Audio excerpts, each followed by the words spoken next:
Well, hey, everybody. Welcome to Midweek Live, middle of the week, middle of the day. We are here with Dwayne and Felicia Kitay. I'm really excited about this because actually over the next couple weeks, we're going to be talking with several of our couples that have gone through something called Reengage. It's a new marriage kind of workbook study. What would you call that? Well, it's called a marriage enrichment study. It's a 16-week course. There's curriculum and with a workbook and questions to answer for discussion. There's some video. Yeah. But what it really is a discipleship program. And it's an opportunity to get closer to Jesus or to know Jesus if you don't know Jesus. Yeah. And to bring Jesus in the forefront of your marriage. Yeah. Which should be, but many of us know, gosh, marriage and kids and everything is just kind of crazy. And so oftentimes we lose focus of like the most important aspect of our marriage, and that's like to honor the Lord. And then, of course, to honor your spouse. And so, just getting a chance to talk with you guys. And I understand you guys will be leading the next study that will kick off in August. Yep. Well, one of the groups, we hope to have about 10 groups. So 5 couples per group, not including the facilitating couples. So we'll be leading one of them. Yeah. So a group of around 5 or so couples. And then I think there's 3. The leadership team is the actual team that I'm having, you guys, and then the Jennings we just saw, and then of course we'll talk to the Cheeks as well. And so it'll be great to just hear more about you guys, your lives. How long you guys been coming to North Point? I haven't even asked you that. 2006. Okay, so I think we came around the same time then. Okay, nice. And I didn't come. Oh. Okay. So I did not come in 2006. I wasn't a believer and felt very uncomfortable here, but started going to small groups. Felicia had entered us, or I guess signed us up for a couple of small groups in homes with some people and got to know some people at North Point and would show up every now and then. It wasn't in your home. It was another home that you other had homes. Yeah. Okay. Yeah. And I didn't start coming until 2013. Oh, wow. Okay, so it was a while. Felicia, how do you stay strong during that time? I mean, a lot of ladies and men that walk that path. I was one of them. A lot of time praying that he would come to know Jesus. Lots of women. There's a seems to be a lot of women are not their husbands or maybe Christmas, Easter attenders. You know, so yeah. Well, I'm glad you much finally better started together. Jumping in. Me too. Yeah, much better. Big difference. We'll talk about that, kind of a before and after. You know what? And before. So you got connected right away. Yeah. Yep. That was pretty easy. You started doing like women's studies, I'm guessing. The very first Bible study I ever did was Beth Moore Esther. Okay, I did the same one. I did the same one. Yes. And it was deep. Yes. It just changed my life. And, Beth has such a way of speaking with such authority. And it was really, I remember that one. That was a really good study. Do you remember your first, event or I do, study? but I'll tell you, 2007 for Felicia because when she started coming North Point, because we relocated to Fresno from Northern California in 2006. So we haven't been in Fresno all that long. But my first study was in a home, and it was some type of marriage study. I don't know if it was Marriage Busters or Love and Respect, but I can't remember. Yeah, I don't and remember. that was really okay. So did you do like a study before you did like church on Sunday? I mean, they are 2 different things to participate in, But was it that you did kind of the study before you did like a Sunday, or was it? I would come to church every now and then before I got into the small group, and some of the people I had met and that we ended up in a small group with.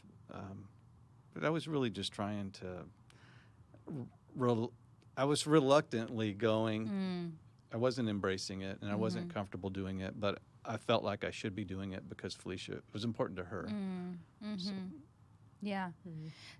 And that's actually true to, I think, many people. You just kind of come for a while and you're not really maybe fully, ready for it or fully into it. I know if I was ever visiting a church, I'm probably one of those like, let me just like sneak in the back.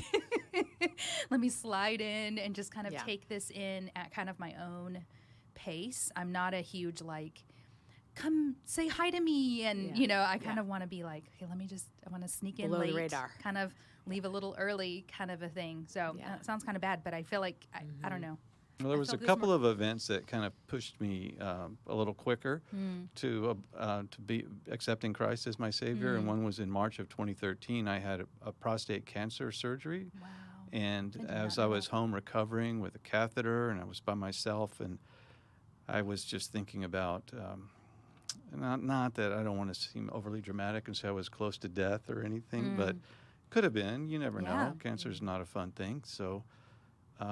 I accepted Jesus on my sofa at home by myself and told Felicia a couple days later. And then I started coming, took the core classes. Yes. And then a few months later, had ended up getting into recovery for some other things that were going on that I had been keeping secret for a long time. And that's when I really started to get involved. Wow.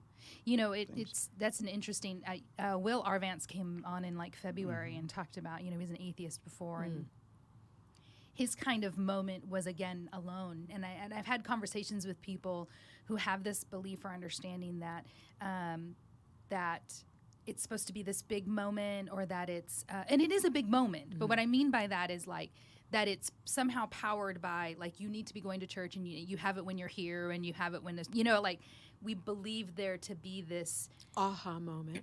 Something that it's really just a tender moment of, like, almost like an embrace, like the Lord just embraces you, like, no matter what you happen to be walking in that moment.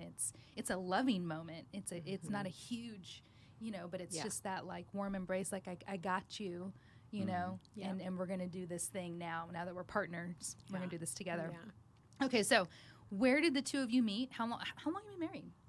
It'll be 33 years this September 24th. 33. Yeah. Did you say October? September 24. Okay. Okay. Yeah.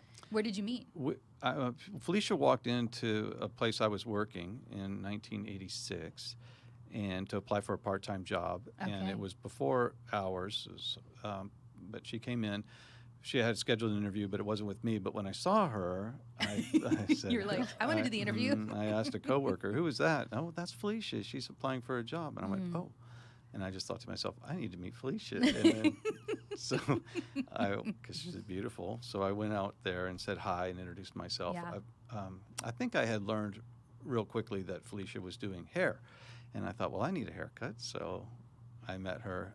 She did my hair a few times, and then I finally had the courage to ask her out. Nice. Did you know he was interested from that? No, and I didn't get the job either. Right. I mean, my roommate and I needed furniture, and he was like, but he's not the one that gave the interview, though. So it wasn't my decision. That's fantastic. Yeah. Oh my goodness. And he's not paid for haircuts, but he doesn't need to anymore. Yeah. Oh my goodness. So that was okay. So how long did you date before you were married? 2 years. Okay. Dated a year and engaged a year. Okay. Yeah. And so I would call it 1 year. I love to tell this story because Felicia's. She's like, oh no, he's going there.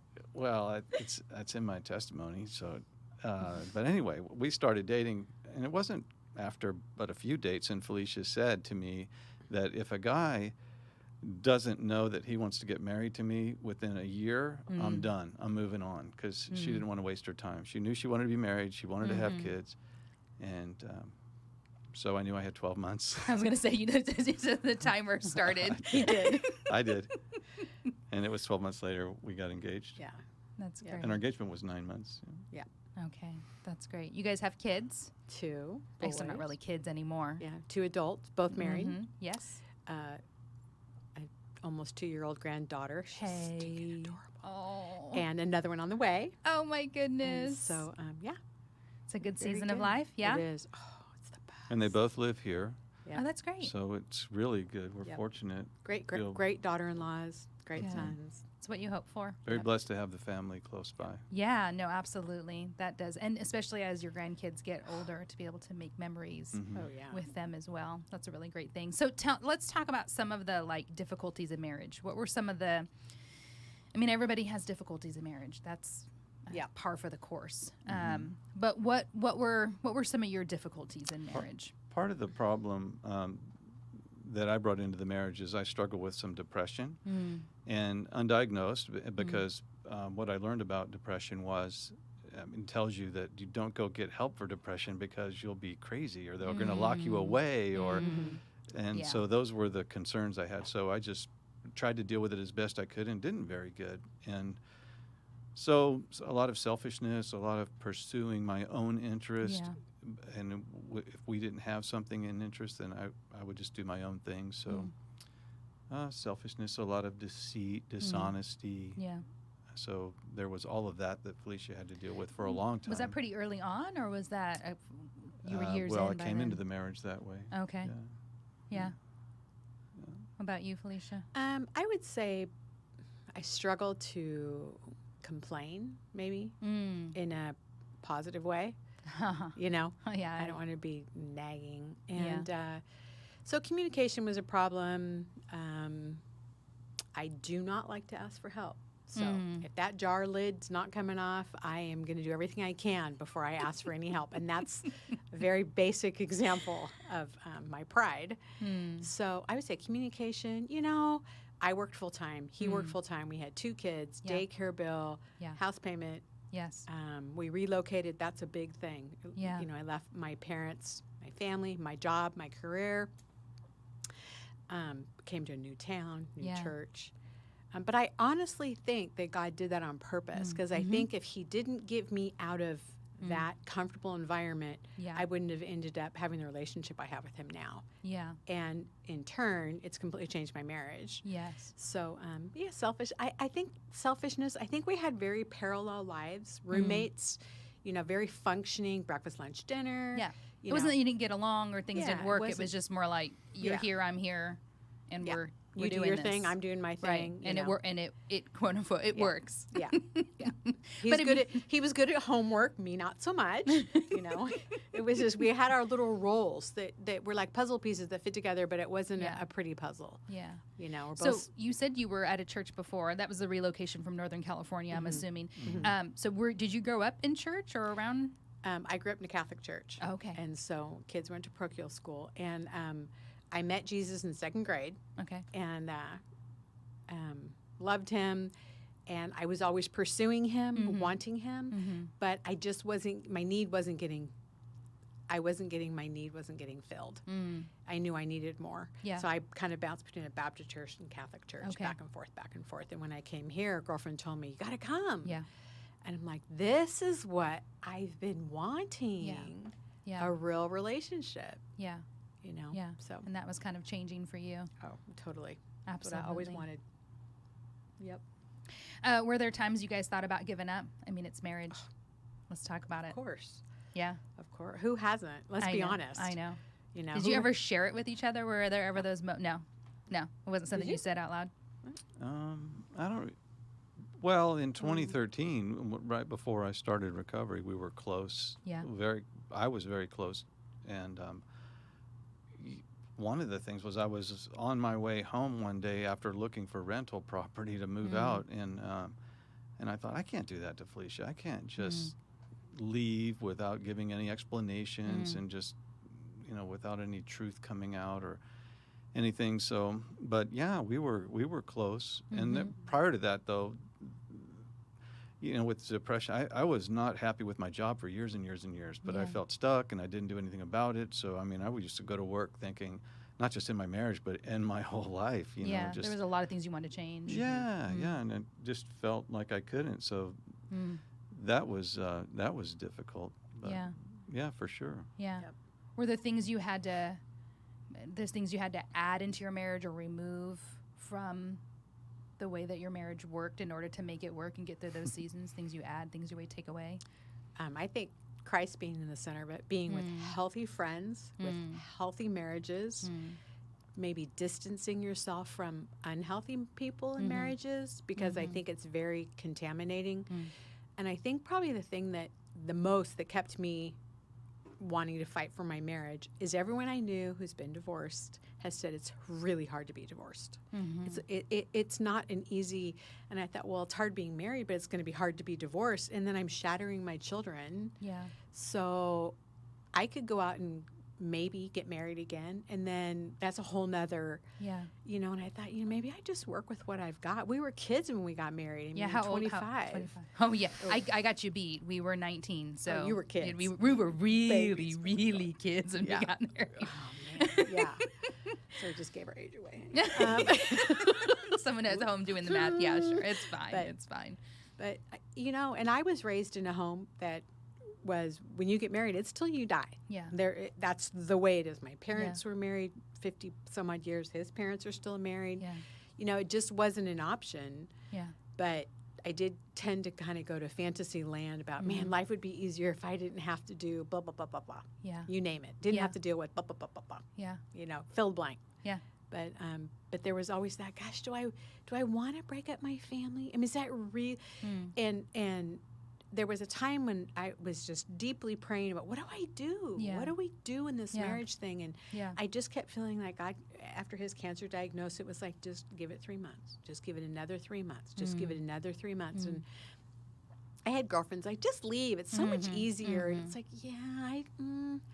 you know, he's still going to be a part of my life. Right.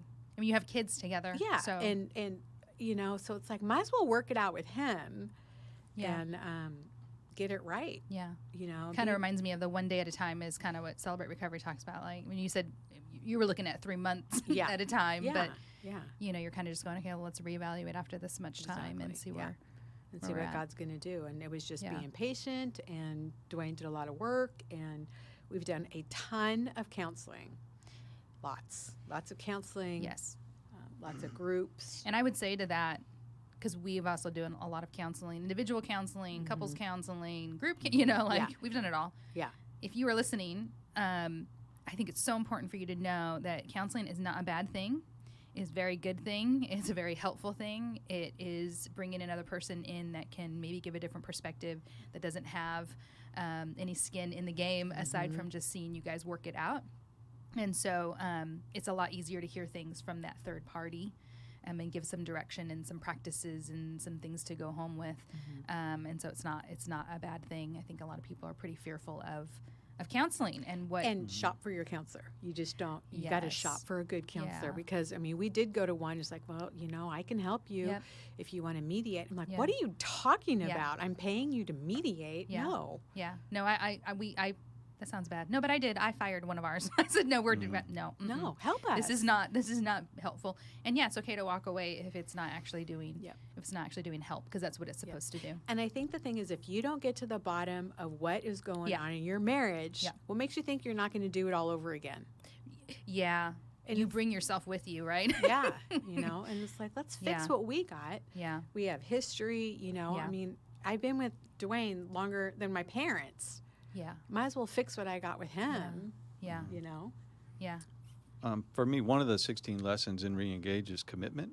And Felicia mentioned it, but she came from a family where both parents were still together. Yeah. And probably married 60 plus years. My parents are still alive. Felicia's have deceased, both of them. But mine are still alive, and they've been married 62 years. Wow. So that was important to me, even though I didn't know how to be married. I knew in my mind that marriage was a once in a lifetime thing, that it wasn't going to be an option to divorce no matter how. So we came into the marriage, that was important to us. Yeah. That we came from a background that was not to disparage somebody that wasn't. Right. But for us, that was what was important. It's probably one of the main reasons why we stayed together. Yeah. Well, the hard part's worth it. I know that sounds really strange, because if you think about a person right now who's going through the hard part right now, it really feels like for them this is never ending. And it's not worth it. And all of the opposite things of what I believe, and I'm sure you guys would agree, is actually worth it. In Reengage, this is one of the statistics I do remember. I said 5 years after a difficult time in a marriage, if you hold it out 5 years and you do the work, your marriage is better. So think about that, 5 years. Yeah, and then one of the things that we remember from a couple of people, and we had a guest speaker come for a men's conference, and then he and his wife came here at North Point for a marriage conference. And when it was during the marriage conference, he said, you know, the older we get, we always think, oh, we can't wait till retirement. Life's going to get so much easier. Things will be simpler. And he said, that's not the way your walk with Christ works. The more we overcome, the more difficult it becomes because it just draws us that much closer to Christ. When things become very simple, then we don't need to lean into God. So life just doesn't work that way. It will always get more challenging. So that made me stop, I believe that to be true. And I stopped thinking that, well, things will get easier one day. We can get through tough stuff, so let the tough stuff come, because with Jesus we can. Yeah. And the other thing was Gary Thomas in his book Sacred Marriage. He says that it takes, people breaking up. He said it takes 15 years for a couple to really begin to know each other. I remember that. So if you get divorced in 14 years, you didn't give it enough time. You don't even know the person yet, which is hard to believe. Yeah. Yeah. Well, when someone gets married, I feel like that is the first really, if we view marriage as like that's it, it's the first permanent thing you do in your life. Like everything else seems to have like an end to it, right? Everything else seems to have a season to it, but marriage, it doesn't. It's the long haul. It's now, and it's also when you're 40, and it's also when you're 60, and it's also when you're not here anymore, right? But it's like the first time you've ever done something so permanent. You can move houses, you can, and change of course jobs. kids come, and then that's another permanent thing. But it means that even when we look at our own lives, we look back on when we were 18, we look back on the 18 years, there's a lot of change in your life in 18 years. You're doing that with somebody. We're both changing by our experiences, by what we're walking in, and are we choosing each other in those times? And those, you're right. I remember that now that you say that. It's such great 15 years and a lot. I wonder what the divorce, I've never looked at, I wonder what the divorce rate is before that 15-year mark. My husband and I will be married 25 years. Congrats. In December of this year. So, and that's get something silver. There you go.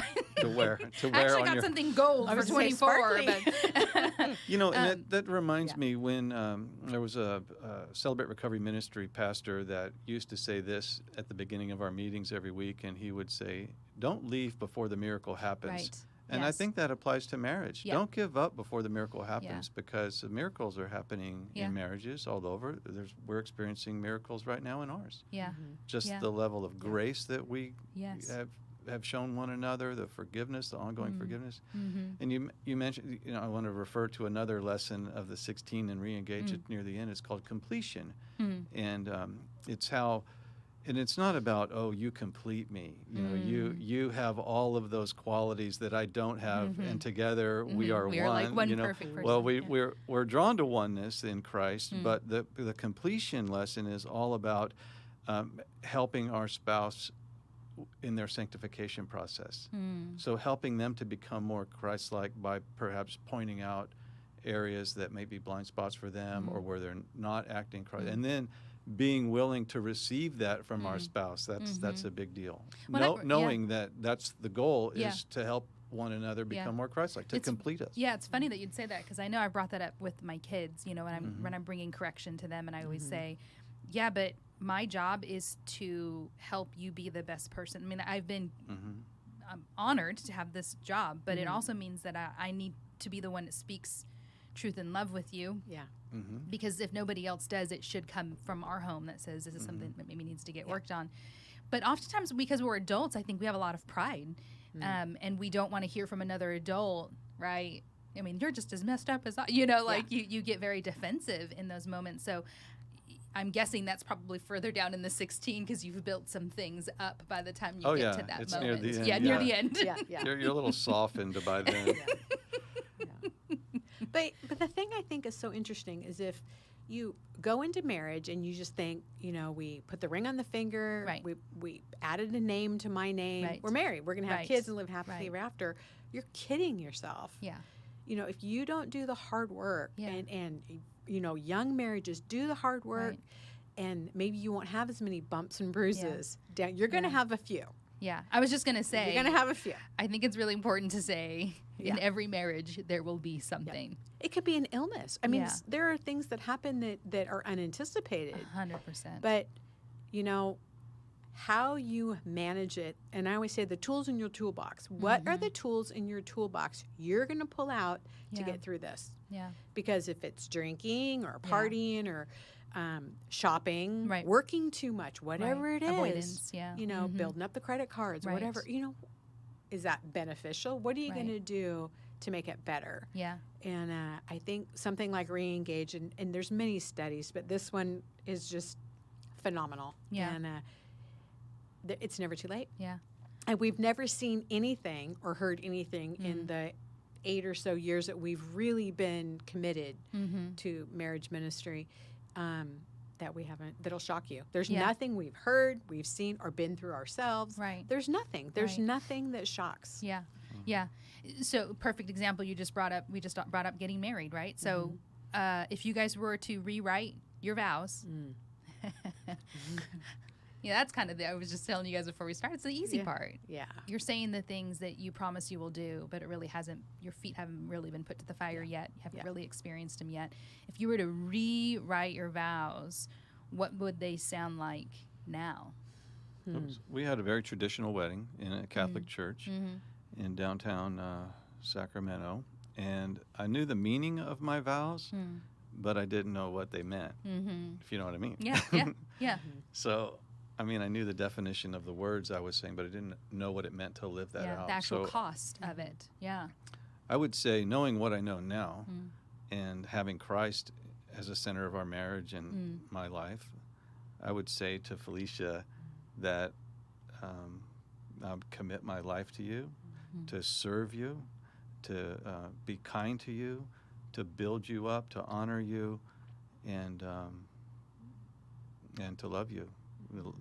Love you the best I can.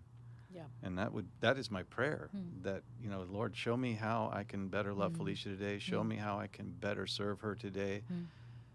Not that I always want to, but I want to be able to. I want to have those desires, and that's the most significant thing. It's less about myself and more about how, I can be with her. And I have believed that I have prayed for years, Lord, make me willing to be willing, because I got Felicia all over me, and I want it my way. And so I would say, make me willing to be willing to do whatever it takes, with kindness and gentleness, loyalty, faithfulness, fruits of the Spirit. But I think something that I think is a common problem in a lot of marriages is stonewalling. That was my favorite thing personally, is just to stonewall. I'd be guilty of that. Yeah, and I think kind of escaping, like into even just a book or a movie, and instead of, I think something in my vows would say, like, I will not stonewall, and if I think you're stonewalling, I'm going to call you out on it, because it's just not healthy, and it causes resentment and stuff. So I think at the root of that, at least when I really do think about it, I feel like it's a control thing. I want to control the situation. It feels it feels out of control. So I want to call the shots. So I'm gonna wait until I'm ready to talk about it. Yeah. And isn't that what we're called to do as believers, is to surrender our will to God every day? 100%. If we can do that first thing and we can live that out each day, we're much better off. And we certainly need to, surrender our will to our spouses. Yep. And if we wait until you're in the heat of the moment, it's oftentimes not really beneficial. It doesn't go anywhere. Right. But if you do something and you get the tools in your toolbox, and every week we have to have conversations every week. And when you're in Reengage, and it's like, wow, this is good. We're talking about things that are deep. Yeah, like real things. Real things, not, honey, will you put gas in the car for me? I have an early morning. Yeah. Something real stuff. Then when it comes up, you go, oh, yeah, I remember. And the thing that's so great about being in a group environment is you hear other people share how they do it. Yep. And you go, oh, wow. Let's give that a try. Yeah, and I'm not the only one. Yeah. And then I think the thing that's really good is for men to hear that women, we are often very alike, and men are often very alike. They're the fixer, the doer. We just want to talk. Don't fix it, honey. Just listen. And I think to hear other couples talk like that, it makes both of us realize we're really not abnormal. Right. you know, it's Right. kind of the way that God made us. Right. We fit together perfectly Yeah. because we're so different. Right. Yeah. You know? Well, and so much about that interaction, especially when we take what Dwayne was saying, like when you're focused on the other person, if we take that interaction, we recognize that it really is about like this surrendered heart to the other. You just want to keep seeing the other person do well. You want to keep lifting them like up, you know, encouraging them. And when we're not so focused on our own, like, I want to control the situation, I'm upset about this, you know, that is the posture he wants us to take. And the only way there is to actually have that interaction that is like that. It's there as the practice of surrendering to the, you know, hey, I hear you. Let's sit and talk about this, you know. And how many times have we heard in church? I can't even tell you how many times Shane or someone has said, all right now, don't point to the person next to you. It needs to get fixed. And that's one of the big things is kind of stay inside your own circle and fix yourself. Yeah. You know, get right with him and then fix yourself. Yeah, the beginning of chapter 2, it's in Reengage says, draw a circle around yourself and fix everything inside the circle.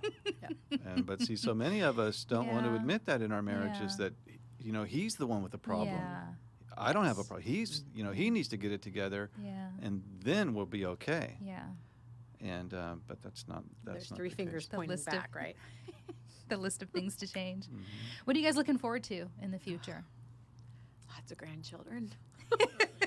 Yeah. Can I? Lots of fertility. How many grandkids do you want, Felicia? As many as God will give them.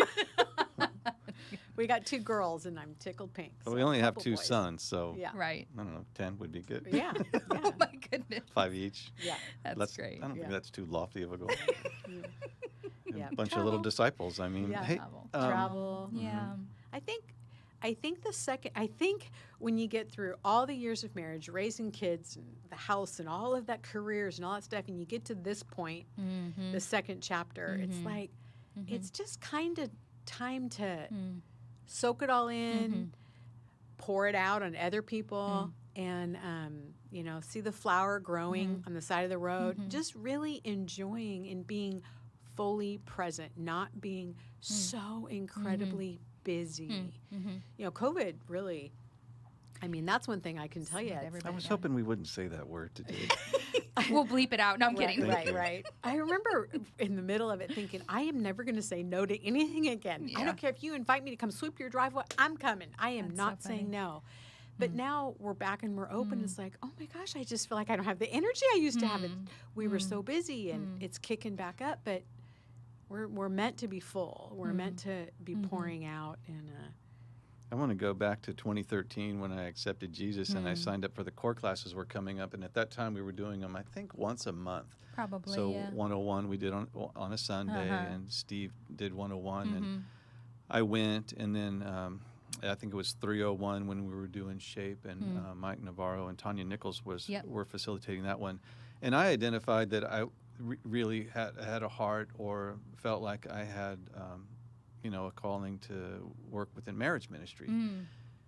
But there was some stuff that we needed to fix in our marriage first before we could even consider that. And then we started to get involved in marriage ministry, and Felicia and I would get into these conflicts about how we were going to do ministry together, what I would say, how much I was saying, you know, why are you saying that type of thing. And then coming out of Reengage last year, when our small group went through it, the main takeaway that I got was, and this is kind of what we were talking about a minute ago, is look for the good in your spouse. And you remember that popular book years ago? I think we had it on the back of our commode once, Don't Sweat the Small Stuff. Oh, yeah. So it kind of says the same thing.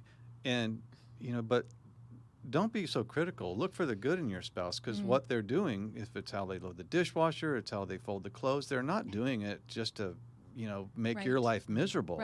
Let's just do it different. You know, it's just different. So just accept that and look for the good in them rather than be critical of them. And that's where I was, and my attitude towards Felicia prior to Reengage was I would just see so much wrong. You know, so why are you doing it that way?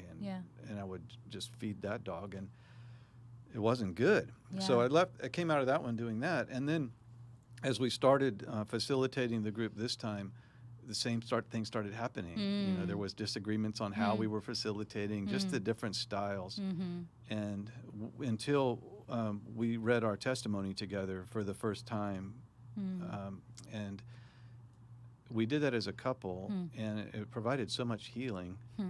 And that's a huge component of Reengage. Every other week, we'll hear testimonies from couples and what God has done in their life. And all of a sudden, this kind of switch turned on. Felicia says we had a breakthrough. She actually said we had a breakdown, but we all knew it was a breakthrough.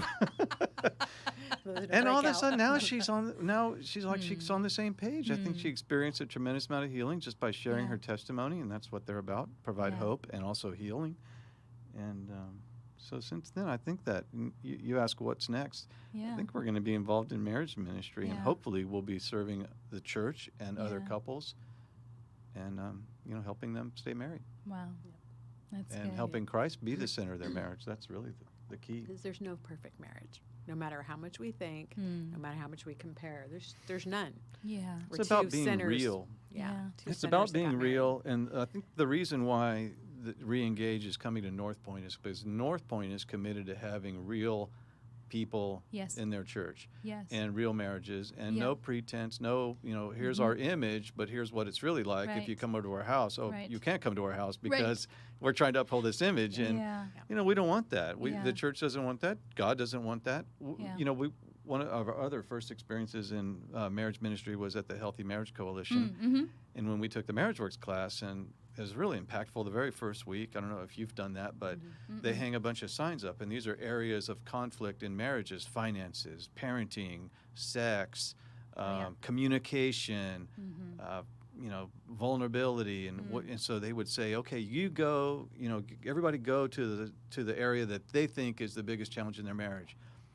Well, nobody would go to vulnerability, but that by far is the biggest challenge we have in our marriages, is this fear of rejection.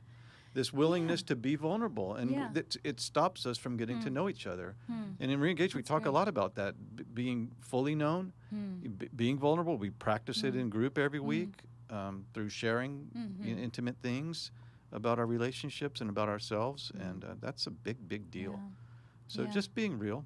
That's great. Yeah, no, I think that's really great because there's a protectiveness, I think, a secure, like we want to protect ourselves from pain or hurt that others might cause us, especially because if you've felt it in the past, you're like, I'm never going to feel this again. Like, I will not allow somebody to hurt me like that. We've all done some things that have caused shame. And so what if we all just had no secrets and we could live a life free of shame where we were just judgment real, or don't worry no about fear judgment. of rejection, and that because that's the biggie.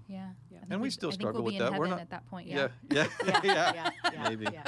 But the thing Shoot too, me now. I want to say too, is in Reengage, there is a component of it that you and your spouse, if there are things you don't want to share in group, you don't. That is not like we're going to drag it out of you. There's a privacy, part. Yes. And if you like come to our agree. group, I might drag it out of you.